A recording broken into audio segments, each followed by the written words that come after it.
Ei pessoal, tudo bem? Hoje eu estou fazendo um videozinho aqui mais à vontade, tá?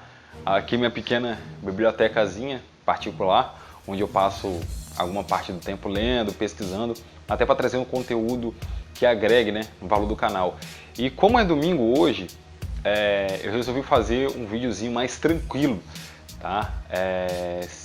Com edições, mas sem muitas edições, até para ter um contato mesmo mais próximos com vocês. Durante a semana os vídeos vão continuar sim, durante a semana, tá certo? E eu queria ter esse contato mais à vontade com vocês, então eu pensei em todo domingo fazer um vídeo assim, tá? Onde eu possa interagir mais com vocês, onde eu possa falar mais à vontade.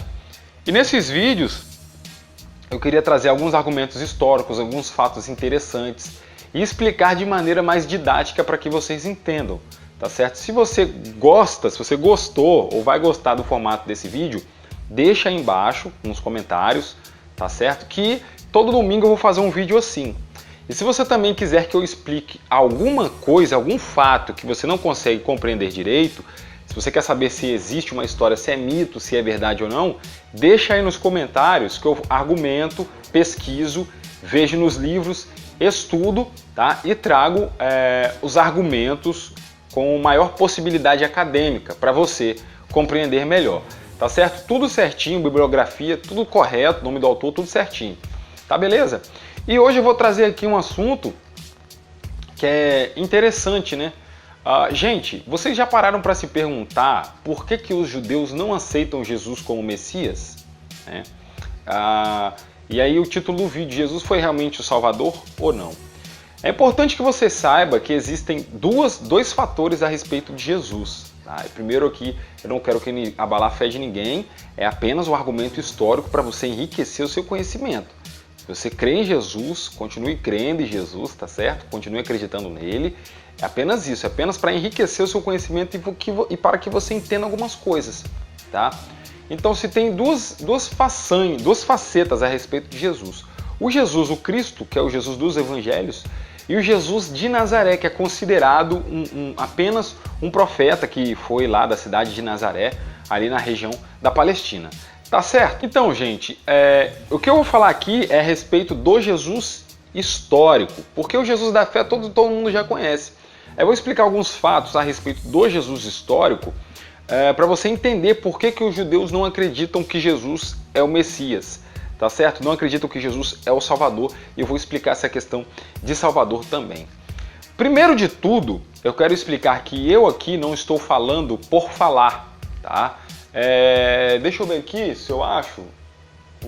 Tá aqui, ó. Um dos autores que vem falando dessa perspectiva é o Reza Aslan, no seu livro Zelota. Tá vendo? A vida na época de Jesus de Nazaré. A vida é a época de Jesus de Nazaré. Perceba que está usando o termo Jesus de Nazaré. Ele não usa o termo Jesus Cristo e eu vou explicar o porquê. Mas também não é só o Reza Aslan que traz essa ideia, tá certo? São vários outros autores, como Rudolf Bultmann, Bart Ehrman, Dominique Crochan e vários outros. Então tudo que eu falar aqui é embasado em pessoas acadêmicas, tá? Então ok. Primeiro de tudo, gente, o nome Jesus, e isso tanto o pessoal da fé, o pessoal que crê, e os pessoais que não creem, sabem disso que eu estou falando. O nome Jesus, Cristo, nunca foi o nome de Jesus, tá? Cristo nunca fez parte do nome de Jesus. Tá? Até porque, na época de Jesus, não existia sobrenome. A pessoa era conhecida ou pelo lugar de onde ela morava, ou pelo nome do pai dela. Por exemplo, o cego Bartimeu. Bar em hebraico filho, e Timeu o nome do pai. Então, o cego, filho de Timeu. Simão, Bar, filho de Jonas. Simão Bar Jonas, Simão, filho de Jonas. E aqueles que não tinham pai ou que os pais não eram tão conhecidos, eles eram conhecidos no nome da cidade onde eles moravam. Por exemplo, Jesus de Nazaré, porque Jesus morava na cidade de Nazaré. Então, se o nome dele não era Jesus Cristo, por que todo mundo chama ele de Jesus Cristo? Gente, Cristo é um título que é dado a uma pessoa, tá certo? Porque Cristo é uma palavra grega que significa ungido. Messias é uma palavra hebraica que significa ungido. Então, tanto Cristo quanto Messias significam ungido. Até aí tudo bem? Até aí tudo bem. Só que ungido, Messias, é hebraico e o Cristo, ungido, significa grego. Mas os dois significam ungido. Quem era o ungido segundo a Bíblia Sagrada? No Antigo Testamento, a pessoa que era ungida, daí a palavra Messias, né, no hebraico se pronuncia Mashiach, que vem da raiz machar, que significa untar, derramar óleo sobre a pessoa, era uma pessoa que viria com uma tarefa especial, específica e cumpriria essa tarefa, porque Deus derramou, Deus machar nela, tá? Deus derramou nela uma unção, tá? Uma força especial, que ela conseguiria cumprir a tarefa porque ela era ungida por Deus. Quem eram os Messias?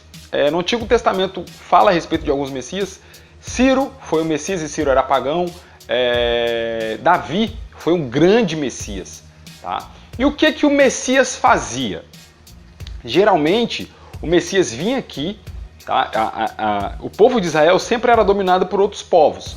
Quando existia um tempo de guerra, um tempo de dificuldade, esse Messias via, no caso da época de Davi, foi Davi. E ele reinava sobre Israel e tentava trazer um período de paz para Israel. Só que haveria um que seria maior do que todos os Messias.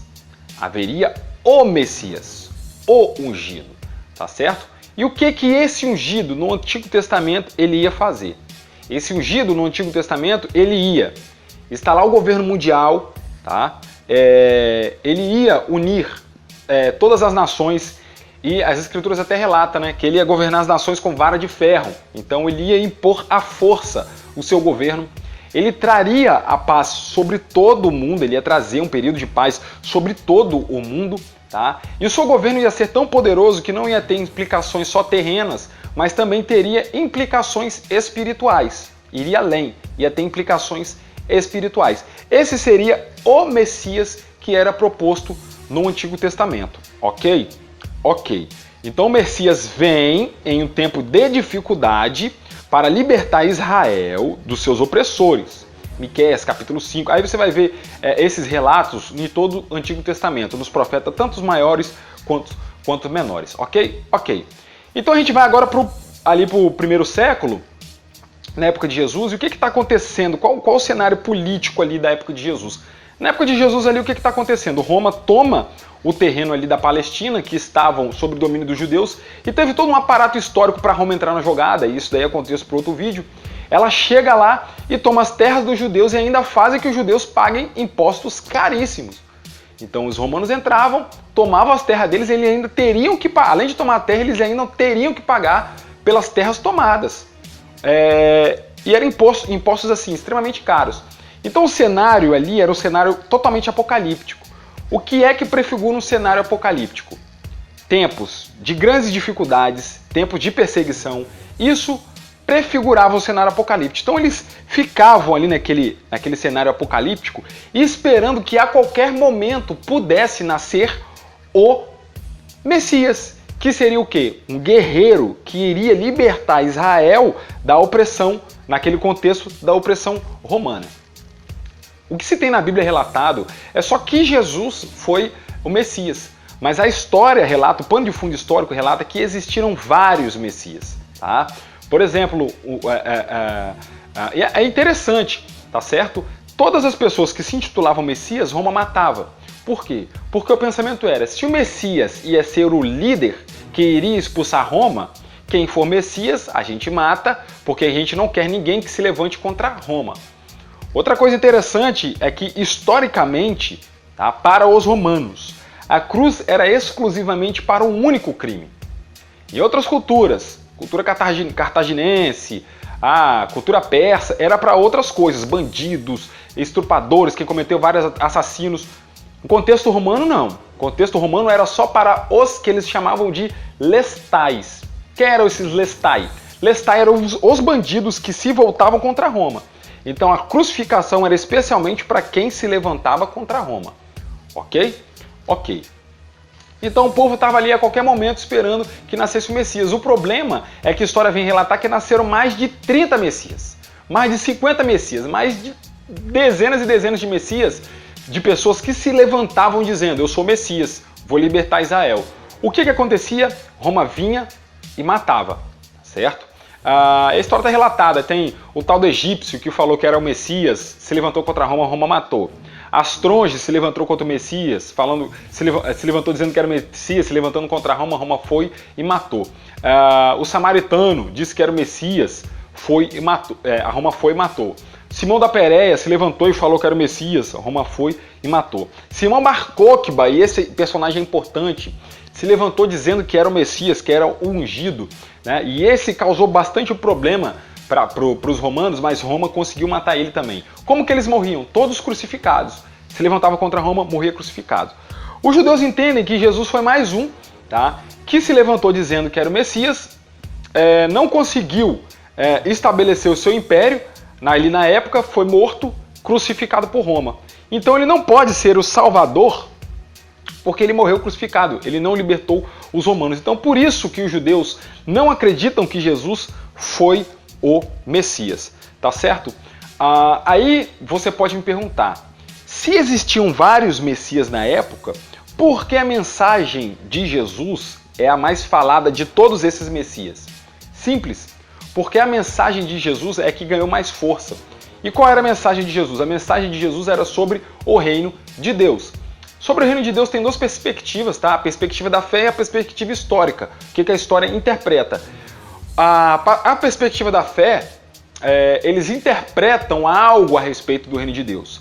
Porém, não se tem uma interpretação tão cristalina e tão exata. Por isso que você tem que estudar e tem que tentar interpretar.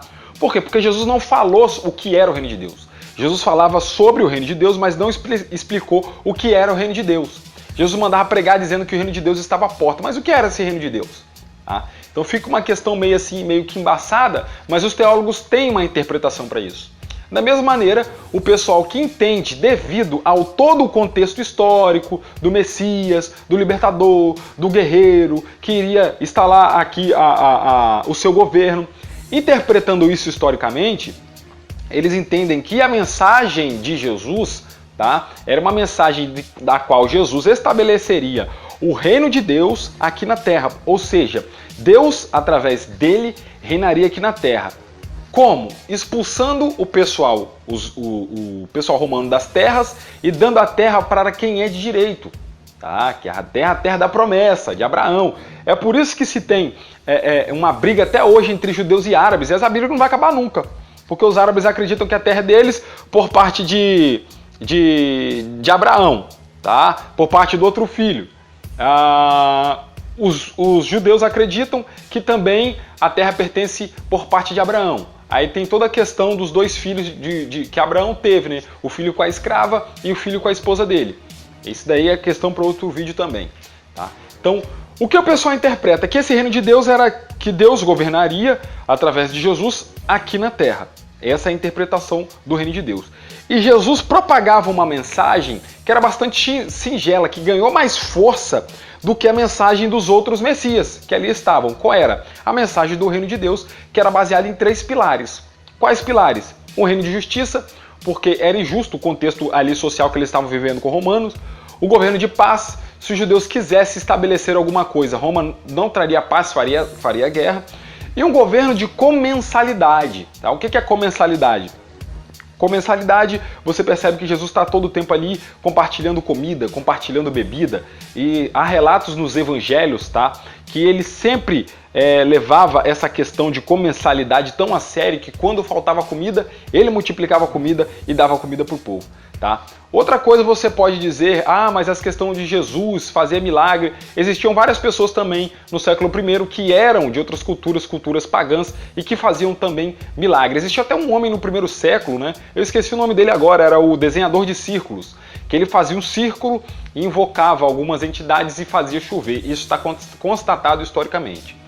Então Jesus, ele passa a ser o salvador de almas através da boca de Paulo. Tá? Porque antes disso, o que o Messias era? O Cristo nunca foi um salvador espiritual. O Cristo, na concepção bíblica, sempre foi um salvador terreno aqui na terra. O problema é que tivesse acontecido aqui na terra, como se fosse um herói que ia libertar o povo. Na boca de Paulo, essa mensagem já muda, tá certo? E por que que muda na boca de Paulo? Ora, é simples. Porque se todos continuam dizendo, propagando a mensagem de Jesus do reino de Deus, o reino de Deus era se levantar contra Roma. Então os romanos matavam. Devido a várias perseguições através da mensagem do reino de Deus, a mensagem do reino de Deus foi modificada. Então não seria o reino de Deus aqui na terra, seria o reino de Deus espiritual lá no céu. Por quê? Porque se todos pregam o reino de Deus aqui na terra, Roma mataria. Mas se todos pregam o reino de Deus espiritual, aí sim Roma poderia deixar batido, poderia relevar. E é por essas questões que os judeus não consideram Jesus como o Messias. Tá certo? Por quê? Porque o Messias tem que cumprir uma série... é extremamente importante isso daqui. Nós temos relatos bíblicos que se fala a respeito do anticristo, tá? E nós temos a parte judaica que espera o Messias. Agora para pensar. O anticristo, segundo os cristãos, ele vai fazer o quê? O único governo mundial. Ele vai dominar todas as nações e vai instalar, segundo os cristãos dispensacionalistas, aí tem essa questão também, um período de paz. E o Messias, para os judeus, o que ele vai fazer? A mesma coisa. Vai reunir todas as nações, vai dominar a nação e vai instalar um período de paz também. Agora a pergunta que fica no ar: quando essa pessoa aparecer fazendo tal coisa, tal ato, ela vai ser o anticristo ou ela vai ser o Messias dos judeus? Os dois têm a mesma característica. Mas se quiser dialogar sobre isso no outro vídeo, a gente dialoga. Então, gente, eu só fiz um videozinho assim, tá, para explicar algumas coisas. Se vocês gostaram desse formato de vídeo, todo domingo eu vou trazer vídeo. Isso, gente, independente, os vídeos semanais vão continuar saindo, os vídeos sobre curiosidade, sobre história, vão continuar saindo. Aos domingos, se vocês quiserem, se vocês gostaram, eu posso estar aqui dando continuidade falando sobre alguns assuntos. Se vocês tiverem dúvidas sobre algum assunto, pode deixar aqui nos comentários que eu estudo durante a semana e no outro domingo eu posto aqui o assunto, tá certo? Espero que vocês tenham gostado do vídeo, um beijão, até a próxima, tchau, tchau. Lembrando, ajuda a gente. O canal tem crescido bastante por causa de vocês. Ajuda a gente aí dando like no vídeo, deixa seu comentário. E você que parou aqui, por algum motivo não é inscrito no canal, se inscreve. Tamo junto, até a próxima. Um beijo. Até a próxima. Tchau, tchau.